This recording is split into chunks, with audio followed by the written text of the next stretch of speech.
তো বন্ধুরা দেখতে পাচ্ছ এখানে রয়েছে টাকার বান্ডিল। ঠিক আছে, 100 টাকা, 10 টাকা, 50 টাকা, 20 টাকা টাকার বান্ডিলে ভর্তি হয়ে আছে। ঠিক আছে, তো দেখতে পাচ্ছ এখানে সব পেড়ে কিন্তু খুচরা টাকা গুনতে বসিয়েছি আমার দিদিকে। খুচরো টাকা সকাল থেকে গুনছে, 10 টাকা, 5 টাকা, 1 টাকার কয়েন আছে এখানে। ঠিক আছে, তো এত টাকা কেন বা এত টাকা কী উদ্দেশ্যে আমরা গুনছি, কেনই বা এত খাটনি করছি, তার মেন রিজনটাই হচ্ছে আমাদের পাড়াতে কিন্তু অষ্টপ্রহর হতে চলেছে। ঠিক আছে, হরে কৃষ্ণ নাম কীর্তন হচ্ছে, তার জন্য কিন্তু আমরা বেসিক্যালি ক্যাশিয়ার হিসেবে আমাদের বাড়িতে এক সদস্য হয়েছে, তো সেই হিসেবে আমরা কিন্তু এখানে আমাদের সমস্ত টাকা পয়সার যে হিসাব সেটা কিন্তু রাখছি। তো কত টাকা কি হয়েছে না হয়েছে সবগুলো গুনে টনে স্লিপে টাকাটার পরিমাণটা লিখে কিন্তু আমরা ব্যাগের মধ্যে রেখে দিচ্ছি।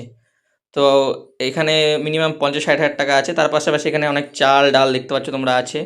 ঠিক আছে, তারপরে এই যে দেখো অনেকগুলো গ্যাস সিলিন্ডার আনা হয়েছে। তারপরে ওইখানে আবার অনেক রকম সবজি টবজি রাখা আছে, অনেক রকম আইটেম আছে। আরও আস্তে আস্তে কিন্তু অনেক রকম জিনিস কিন্তু আনা হচ্ছে। তো টাকা পয়সার হিসাব এখানে হচ্ছে। তো দেখি কতক্ষণ লাগে টাকা গুনতে। টাকা গোনা শেষ হয়ে গেলে তোমাদেরকে কিন্তু আপডেট জানিয়ে দেবো কত টাকা হচ্ছে না হচ্ছে। ঠিক আছে, 5 টাকা তোমরা নিয়ে নাও।